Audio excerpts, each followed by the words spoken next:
Selamat berjumpa Bapak Ibu sekalian. Hari ini kita akan berbicara terkait naskah akademik pembelajaran coding dan kecerdasan artifisial pada pendidikan dasar dan menengah. Naskah akademik ini dikeluarkan oleh Kementerian Pendidikan Dasar dan Menengah pada bulan Februari 2024. Latar belakang adanya pembelajaran coding dan kecerdasan artifisial adalah adanya pemanfaatan teknologi seperti kecerdasan artifisial, big data, Internet of Things yang makin mendominasi berbagai sektor. Selain itu, digitalisasi telah mengubah cara manusia untuk bekerja, berkomunikasi, dan memecahkan masalah. Maka pembelajaran coding dan kecerdasan artifisial merupakan kebutuhan dalam dunia pendidikan modern. Integrasi coding dan kecerdasan artifisial dalam pendidikan diharapkan dapat bermanfaat untuk pertama meningkatkan literasi digital, yang kedua adalah kemampuan menyelesaikan masalah pada peserta didik, yang ketiga adalah keterampilan esensial yang mencakup berpikir komputasional, analisis data dan algoritma pemrograman, serta etika kecerdasan artifisial, ada human-centered mindset, desain sistem kecerdasan artifisial, dan teknik kecerdasan artifisial. Manfaat berpikir komputasional akan mengajarkan peserta didik untuk mampu menyelesaikan masalah secara sistematis dan efisien dengan melakukan proses dekomposisi yang memecah masalah-masalah besar menjadi masalah kecil. Yang kedua, mengajarkan siswa untuk pengenalan pola, abstraksi, serta algoritma yang membantu peserta didik memahami dan menangani tantangan digital. Manfaat lain dari pembelajaran coding dan kecerdasan artifisial antara lain, integrasi coding dan kecerdasan artifisial dalam kurikulum sekolah merupakan kebutuhan fundamental yang membangun sumber daya manusia yang unggul dan adaptif terhadap perubahan zaman.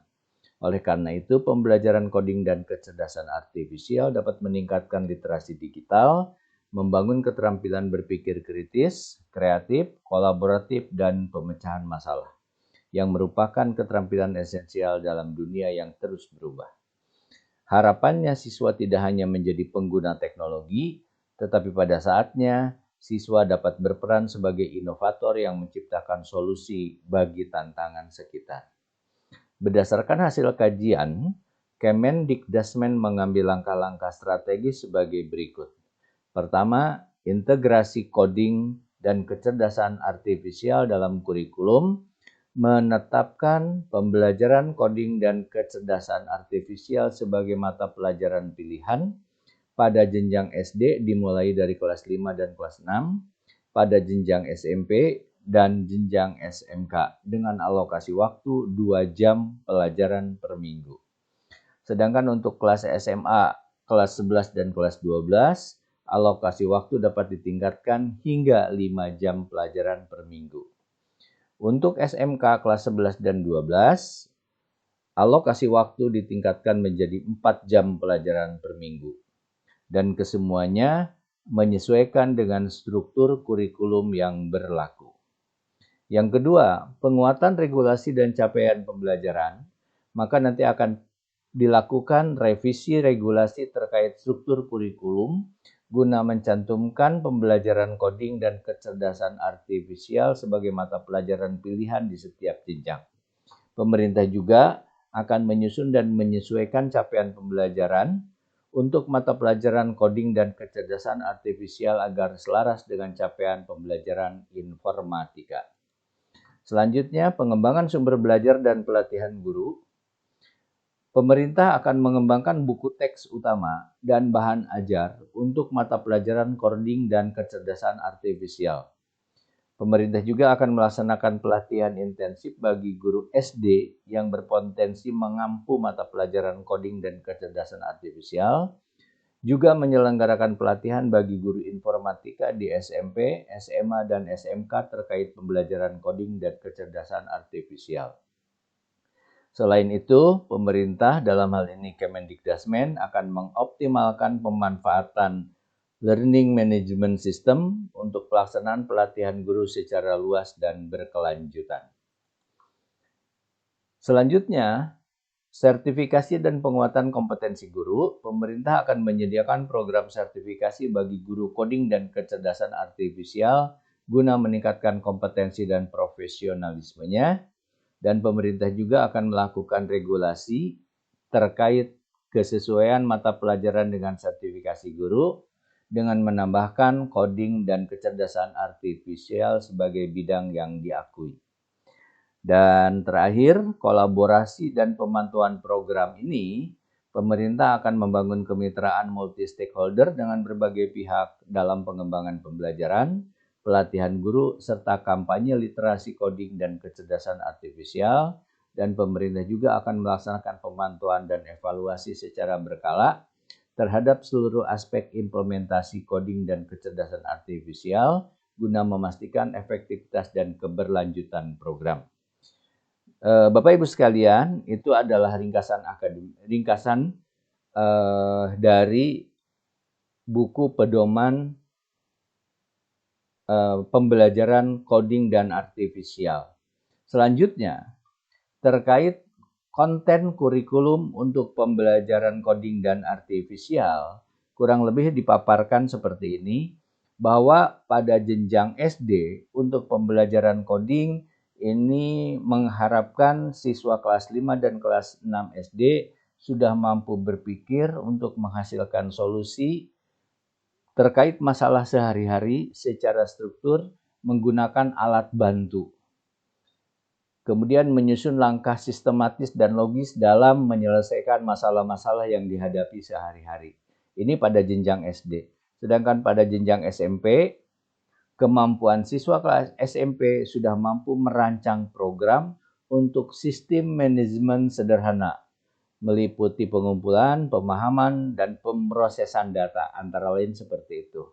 Sedangkan untuk jenjang SMA dan SMK, maka kemampuan siswa diarahkan pada merancang program berbasis teks yang lebih kompleks dengan tambahan fungsi dan modul, sehingga siswa mampu membuat program berbasis teks untuk menyelesaikan permasalahan atau menyelesaikan tugas yang harus dilakukan. Ini antara lain secara detailnya Bapak Ibu bisa nanti akan membaca paparan saya ini atau bisa membuka buku kajian akademik pembelajaran coding dan artifisial yang nanti saya lampirkan. Selanjutnya, bagaimana pelaksanaan pembelajaran ini di lapangan? Maka pilihan penerapan pembelajaran coding dan kecerdasan artifisial ada 4. Pertama, sekolah menetapkan pembelajaran coding dan kecerdasan artifisial sebagai mata pelajaran wajib. Jika sekolah menetapkan ini sebagai mata pelajaran wajib, maka sekolah harus mengadakan pembelajaran yang diikuti oleh seluruh peserta didik. Oleh karena itu, ada beberapa syarat yang harus dipenuhi oleh sekolah tersebut. Antara lain, ketersediaan guru pengampu. Guru pengampu coding dan kecerdasan artifisial sudah dimiliki oleh sekolah tersebut. Apakah guru tersebut berasal dari guru yang menguasai coding dan kecerdasan artifisial ataupun guru informatika yang sudah mengembangkan kemampuan ke arah coding dan kecerdasan artifisial. Yang kedua, syarat yang harus dipenuhi oleh sekolah adanya ketersediaan sarana dan prasarana. Dengan sendirinya memerlukan komputer dan internet yang mumpuni, yang mampu melayani seluruh peserta didik di satuan pendidikan tersebut. Yang ketiga, dengan adanya pembelajaran ini sebagai mata pelajaran wajib, maka konsekuensinya akan terjadi penambahan jam pelajaran, di mana pelajaran coding dan kecerdasan artifisial dialokasikan banyak 2 jam pelajaran setiap minggu. Oleh karena itu, mau tidak mau ini akan berpengaruh pada pengaturan jadwal pembelajaran. Dan yang ketiga, pemerintah tetap berusaha untuk menyediakan buku teks pembelajaran coding dan artifisial ini, kecerdasan artifisial, dan penyediaan buku ini tetap menjadi jaminan dari Kemendikdasmen. Itu alternatif pertama jika sekolah menjadikan mata pelajaran coding dan kecerdasan artifisial sebagai mata pelajaran wajib. Alternatif yang kedua adalah Alternatif yang menjadikan pembelajaran coding dan kecerdasan artifisial sebagai mata pelajaran pilihan. Kalau dijadikan sebagai mata pelajaran pilihan, maka mata pelajaran ini hanya diambil oleh siswa-siswa yang berminat saja, sesuai dengan bakatnya. Hal yang perlu diperhatikan, kalau ini menjadikan mata pelajaran pilihan, tetap harus memperhatikan guru pengampu mata pelajaran ini. Yang kedua, adanya sarana dan prasarana untuk melaksanakan pembelajaran. Seandainya sekolah tidak memiliki sarana prasarana TIK yang memadai, alangkah baiknya untuk tidak melaksanakan mata pelajaran ini. Yang ketiga, karena mata pelajaran ini sebagai mata pelajaran pilihan yang diambil oleh siswa hanya berdasarkan minat dan bakatnya, maka tidak ada penambahan beban belajar sesuai dengan jam pelajaran yang dilaksanakan setiap minggu. Dan seperti halnya yang tadi sudah kita bicarakan, sumber belajarnya berupa buku-buku tetap nanti akan menjadi tanggung jawab Kemendikdasmen untuk menyediakan buku-buku sebagai buku utama maupun buku pelengkap untuk pembelajaran coding dan artifisial. Alternatif yang ketiga, jadi alternatif pertama, mata pelajaran ini dijadikan sebagai mata pelajaran wajib. Alternatif yang kedua, mata pelajaran ini dijadikan mata pelajaran pilihan. Alternatif yang ketiga, mata pelajaran coding dan kecerdasan artifisial dijadikan sebagai mata pelajaran ko-kurikuler yang terintegrasi pada mata pelajaran yang lain. Kalau maksudnya adalah ko-kurikuler atau terintegrasi pada mata pelajaran lain, maka pembelajaran coding dan kecerdasan artifisial akan dikembangkan oleh guru-guru mapel pada tema, pada pokok bahasan, pada tujuan pembelajaran yang ada kaitannya dengan coding dan kecerdasan artifisial. Seperti halnya pada mata pelajaran matematika, pada mata pelajaran bahasa, atau mata pelajaran IPAS. Hal-hal yang perlu diperhatikan, bagaimana dengan ketersediaan guru pemampu, karena ini termasuk ke dalam mata pelajaran utama, maka tidak perlu disediakan guru pengampu khusus untuk pembelajaran coding dan kecerdasan artifisial. Begitu juga mengenai sarana prasarana hanya disediakan sebagai sarana prasarana pendukung. Kemudian karena ini masuk ke dalam mata pelajaran, maka tidak ada penambahan beban pelajaran dan sumber belajar. Karena pelajaran ini terintegrasi dengan mata pelajaran yang lain, maka diperlukan naskah-naskah inspiratif pembelajaran berupa model-model pembelajaran yang memang mengembangkan coding dan kecerdasan artifisial pada mata pelajaran tertentu.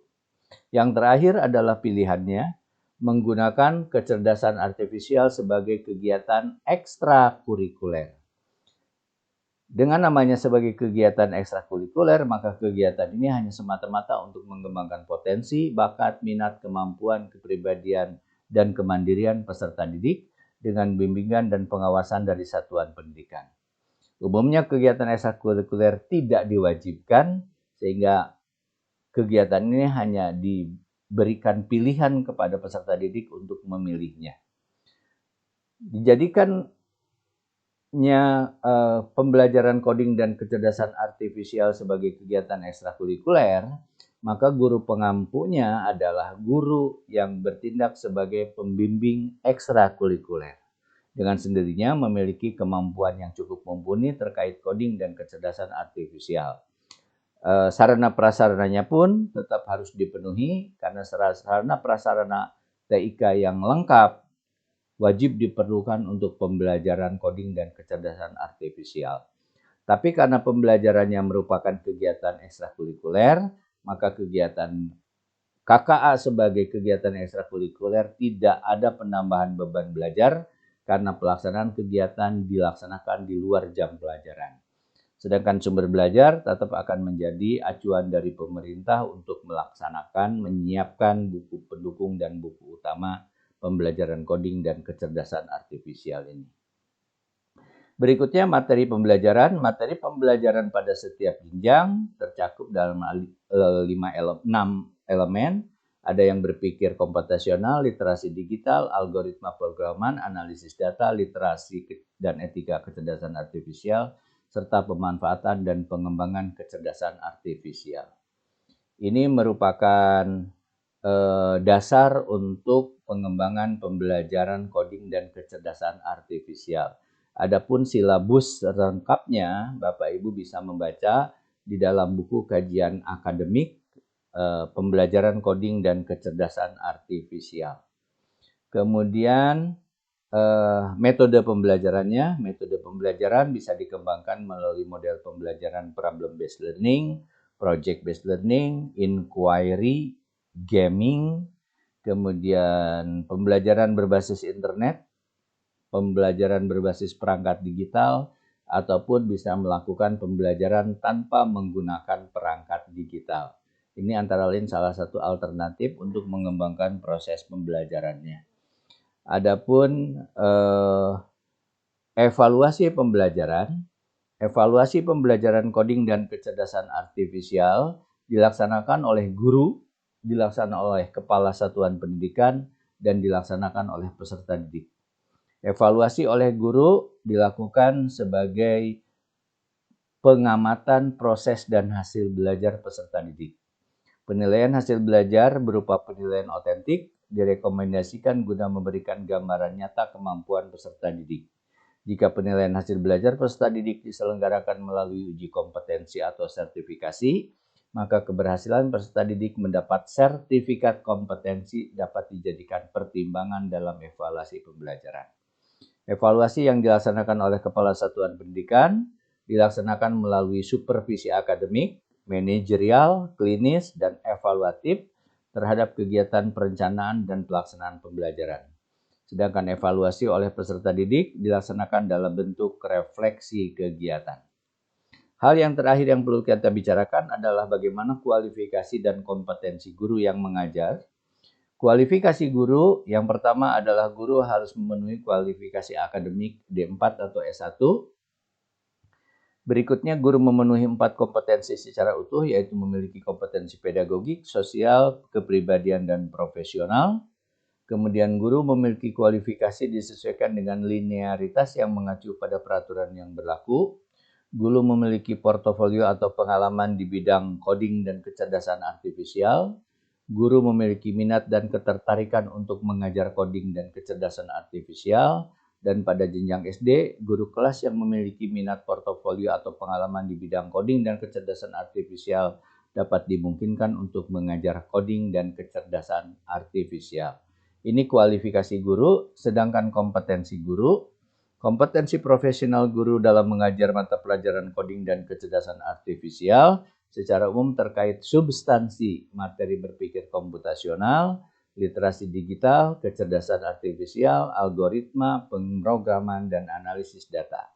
Untuk jenjang SD dan SMP akan lebih fokus pada berpikir komputasional, literasi digital, dan kecerdasan artifisial. Sedangkan untuk jenjang SMA dan SMK, selain berpikir komputasional, literasi digital, dan kecerdasan artifisial, terdapat penambahan materi algoritma, pemrograman, dan analisis data. Ini merupakan gambaran bagaimana kompetensi guru dalam mempersiapkan diri untuk mengajar pembelajaran coding dan kecerdasan artifisial. Demikian yang bisa saya sampaikan, mudah-mudahan memberikan manfaat. Terima kasih dan sampai jumpa.